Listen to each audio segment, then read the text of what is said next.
tuning in from, my name is Shem Welcome to my YouTube channel, Shem Speaks. If you are currently watching me from my other platforms, whether it is TikTok or Rumble, it is ShemK_Psy, the Psy meaning psychology or psychologist. So I'm Shem Kalafa, I'm a psychologist. Welcome to this part 3 in this series, the Mind series. But before I begin, there is something that I would like to first start with. And, this is just basically recognizing that whenever a person begins a journey, they don't do it alone. And so this journey that I started has had other people who have been assisting me with various resources, various items to help me to be able to relay this information or to be able to engage in this discussion with you. And so I just want to thank my family and friends for the different levels of support that they have been to me. Just cheering me on or being able to provide some items that I need. For example, the tripod stand that I'm currently using, you should be surprised what I was using as a stand to enable me to get my phone in an upright position. But one of my friends, a very close friend of mine, was able to supply the tripod stand that I'm currently able to use right now. Before that, I had to be a bit innovative. So this shout out goes to you, the Mololos, specifically Mama Rita. Thank you so much for enabling me to use your tripod. The power that we have currently, thanks to the team of my family for enabling me to be able to, use power. Big shout out to each and every person who has contributed one way or another in enabling me to be online today. And not just today, but each and every session that I've had. A big thank you to you, my viewers, who have tuned in to each and every discussion, who have been part of this series in trying to unpackage some of the issues that we face, in trying to understand what is it exactly that goes on in our minds. What are some of the challenges? We started with depression initially that are resulting from those challenges that we face, and how can we understand them? How can we deal with them? So a big thank you also to you, my viewers from the different platforms or across the different platforms that I have been able to share this content. For those who've been keen enough to enter into the comment section, thank you so much for participating in that. And what this does is that it keeps this content going. So a big shout out to each and every one who has been part of it from the time we started to the present. And a big thank you to each and every person who will also be part of it. It's a journey that takes several people to make it a reality. And that includes you who is currently tuning in from wherever you are, whether it is morning or afternoon or late in the night, at whatever point in time that you have chosen to be part of it. That's a big thank you from me, Shem Kalafa. So we are going to dive once again into the series that we have been on. Currently, we have been doing the Mind series. We put a brief pause on the Depression series with the motivation that the mind is actually where some of the thoughts that we gain from every experience that we have within our environments, that is where we are able to process those thoughts. That's where we are able to filter different experiences. And once we filter those experiences, then they feed into various elements of our own lives and of our own lifestyles. And as they feed into them, then that forms as a guide, or it forms as a channel through which we interact with people, we interact with different systems, we interact with different elements that are present within our environment.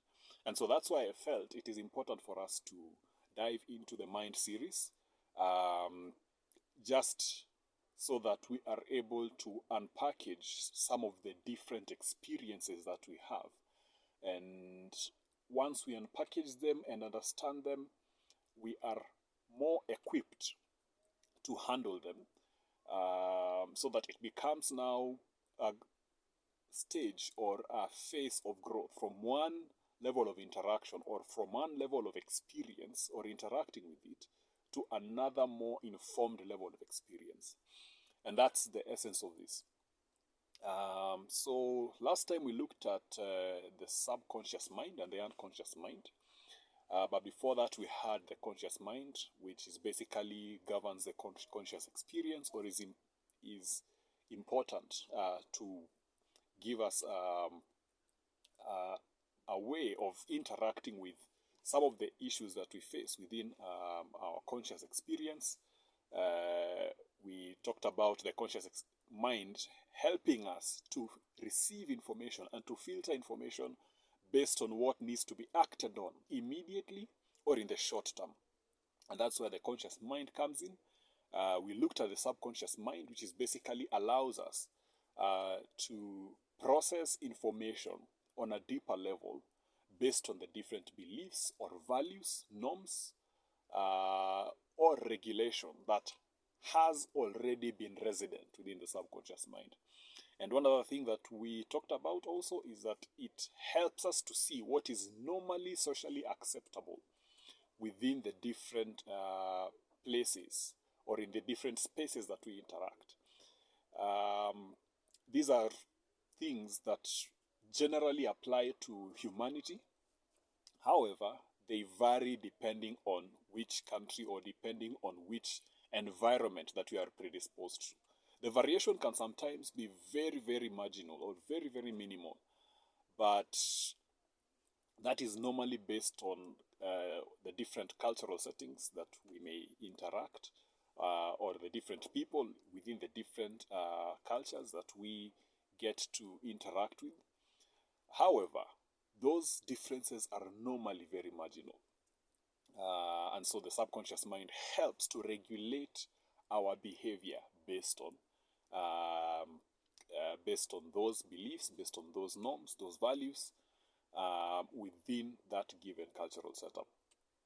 We touched very briefly on the unconscious mind, which basically helps us to receive information that may be too overwhelming for us within the experience or within the conscious experience that we may be having at that particular time. And sometimes we may feel that that information for us, we are not really ready to process it, or we are not really equipped or adequately equipped to process that information at that particular time. And so because of that, we fall into a mode where we allow that information to continue in passing as we continue to act on the different aspects or the different elements within that environment that we need to act on at that particular time. For example, you may be attending an event or an activity that is within a social setup. It could be a gathering of sorts, it could be a party, it could be you having decided to visit your relatives and you are having this social interaction. Sometimes it can be a birthday party, sometimes it can be a meeting that you have at your place of work, and a certain shocking activity or a certain emerging activity that spurs certain thoughts of anxiety, thoughts of it being overwhelming at that particular time. And so because of that, it derails you in a bit from that particular activity that you are engaging in with the people that you are having at that time. And so what happens is that rather than choose to engage or continually engage within that activity, there is a shock effect that emerges within your mind. And once that shock effect emerges, it disrupts your attention. You lose focus from the activity that you're having with your family, with your colleagues, with your peers, and all of a sudden you have to attend to this particular shocking incident that has happened. It can be mild, moderate to extreme, and sometimes extreme cases can be natural disasters that may befall us, and so they cause us to want to completely disengage from that activity. Moderate events can be something as a new experience that is being introduced, and so you have to temporarily lose attention, or you have to temporarily remove yourself from attending to that thing that you are attending to with the people that you are around with at that time, so that you are able now to give attention to this piece of information that has just emerged. It could be news that is being either released, or a certain emergency that has come up, and you need to attend to that emergency almost immediately. But after that emergency, because it may last a few minutes, you may be required now to revert back or to revisit that activity that you have. Sometimes that activity has to come to a halt almost immediately. You may have to revisit it at that particular point in time, or you may have to give it a few more hours or a few more days in order for you to plan again when you're going to revisit that activity. And so it can also be mild, where it's just a passing cloud. And by that I mean this: that shocking bit of information, or that overwhelming piece of information, has just come, and it doesn't necessarily require you to attend to it.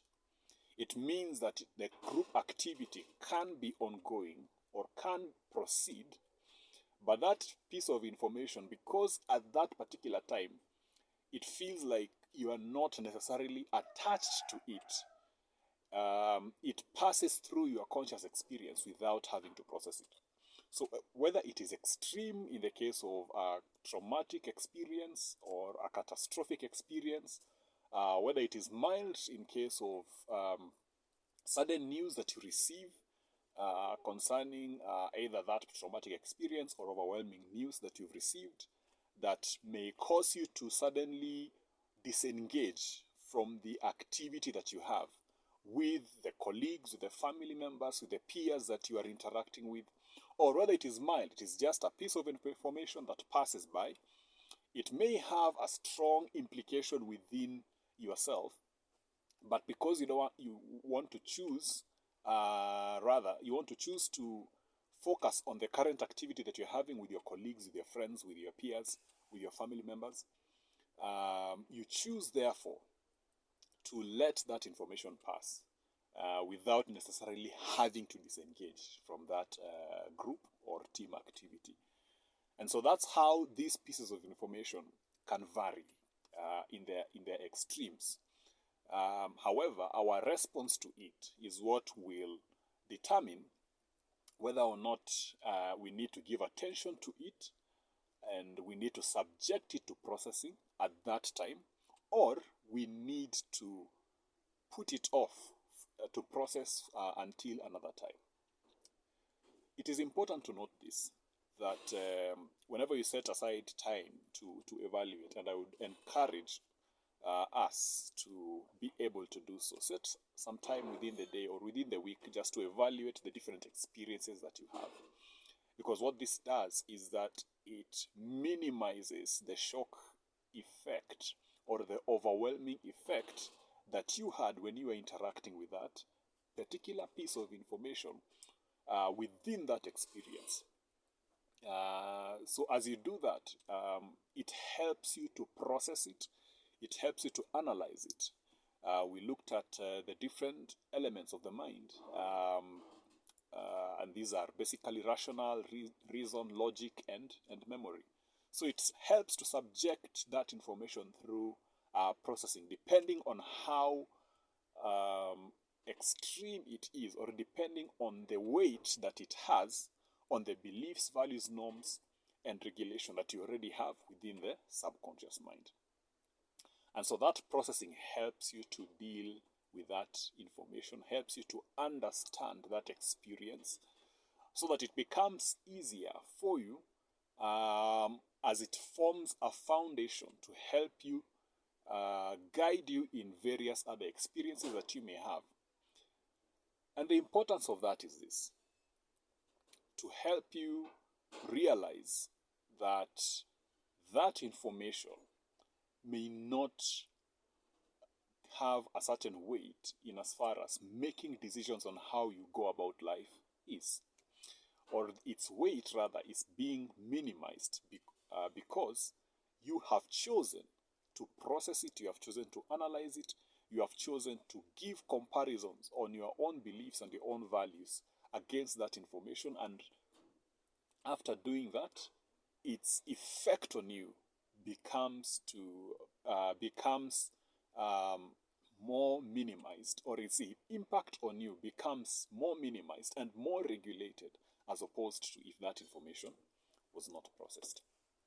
And so that's why it's important to always have a moment, or always have a period of asking yourself, this experience that you've had, what are the impacts that it has had to some of the interactions that you had within that activity, within that group engagement that you had, whether it is with your peers, colleagues, or your friends, or your family. What is the impact that it has had to you? What are some of the interpretations or some of the perceptions that you acquired while you had that piece of information? And how can you, or what resources can you utilize or can you use to better navigate that experience, so that its ability to disrupt becomes of lesser consequence to you, because by that time you'll have gained the needed interpretations that you were pursuing to help you process that information and to help you better approach different or similar experiences that may present themselves, that may not necessarily be related to that information or that experience, but may have a certain pattern to it. The only thing that may be required is you having to adjust yourself. And so the unconscious mind serves to receive any information that was not processed, or was not processed in a rigorous or in a systematic manner, but this information was simply allowed to seep in. It is important to note that at that particular point that you are having this experience, whether it is a mild, it has a mild shock effect, or it has a moderate shock effect, or it has an extreme shock effect, or an overwhelming effect.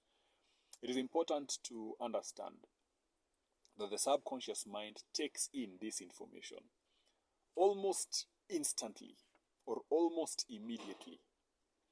And as it does that, it is trying to protect your conscious experience. When it does that, it means that the conscious experience is freed, or is liberated, to allow it to continue to work on the information that is currently being undertaken. Unless whatever overwhelming experience, or whatever overwhelming or shocking experience that took place, is subjected to a sequence of processing. And how can this be done? You can be with your family members, you can be with your group, you can be with your friends, you can be with your peers.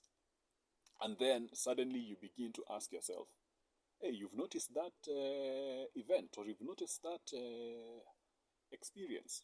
What is your interpretation of it?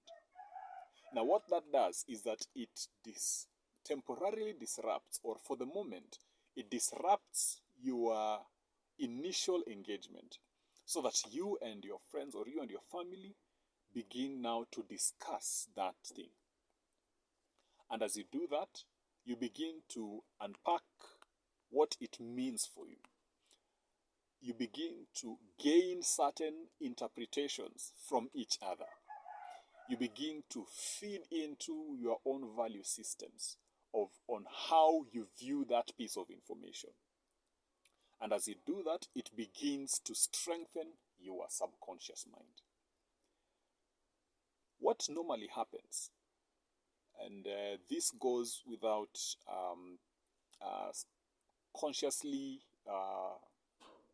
getting to see as it is happening, is that methodically and slowly, that piece of information is retrieved from the unconscious mind, and as it is being retrieved, you are giving it an opportunity to be better understood.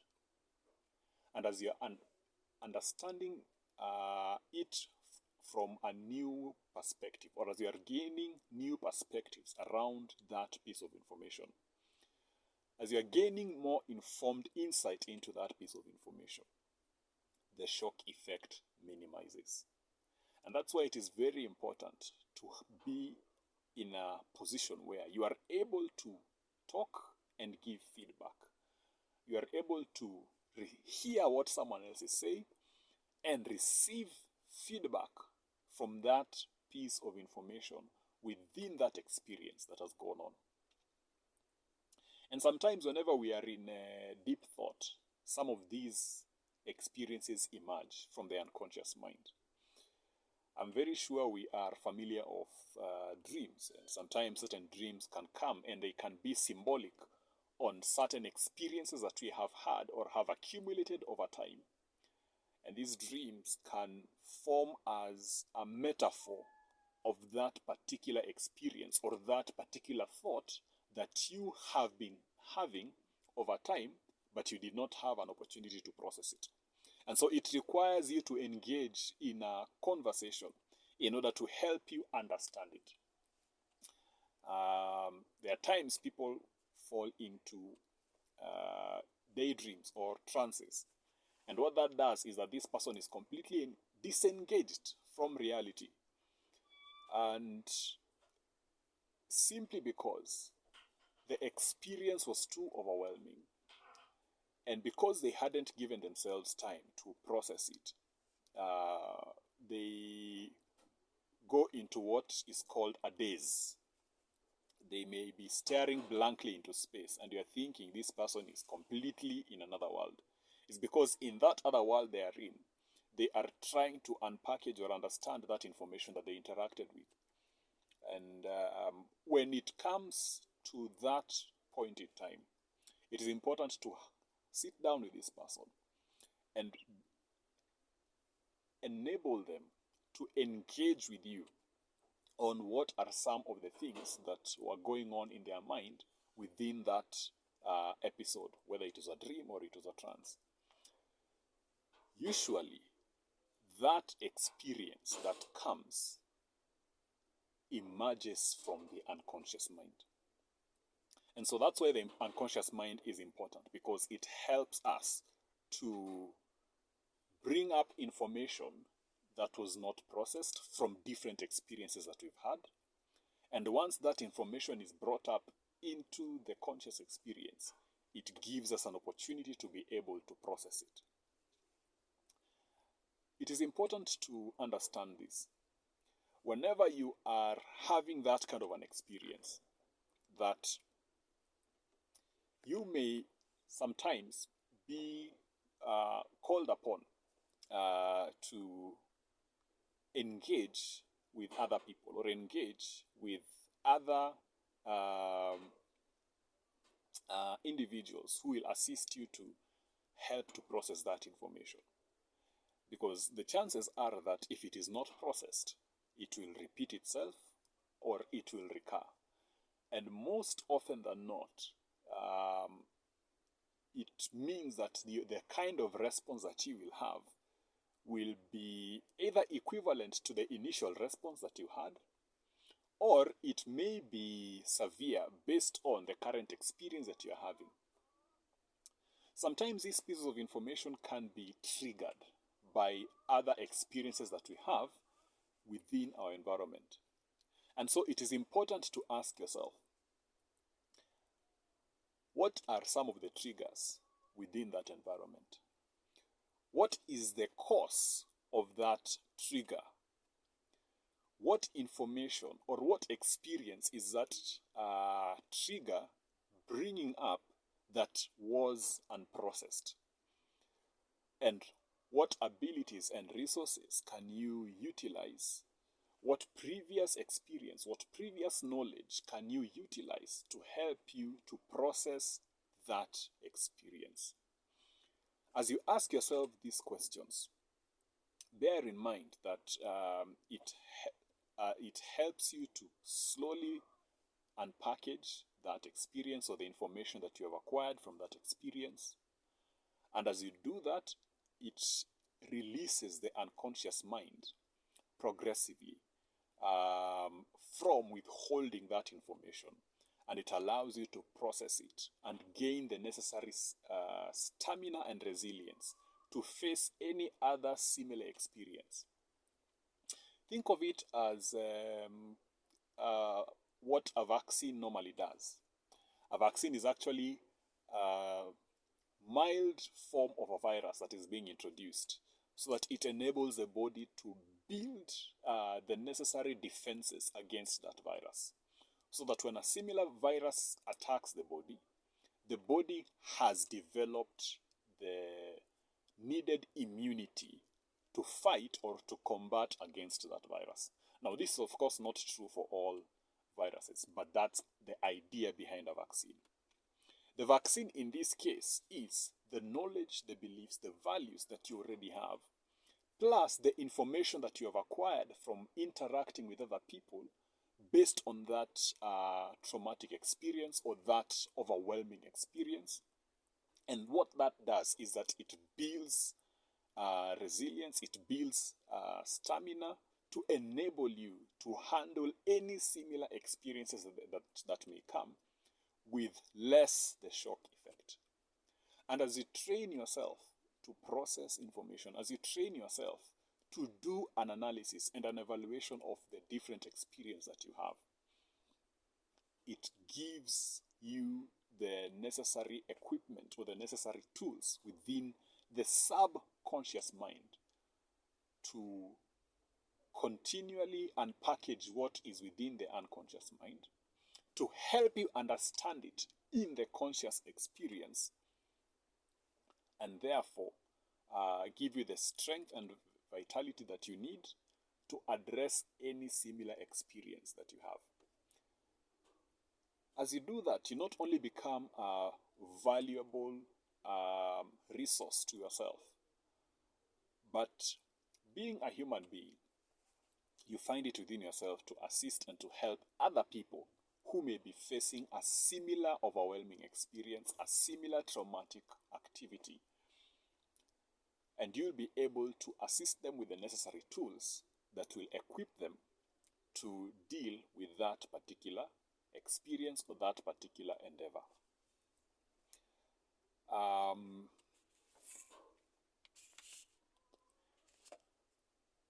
So the unconscious mind communicates to the conscious mind to cause that information to undergo its processing. So when it comes from the unconscious mind, we talked about dreams, we talked about being in a trance, we talked about that experience happening almost immediately.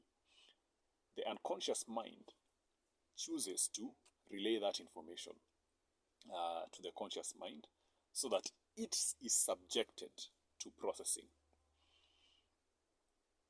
And so, having said all this, the mind and its levels of consciousness, thought, though distinct, they are not static but fluid in handling different aspects of information through the conscious experience. And so the mind is fluid in that nature.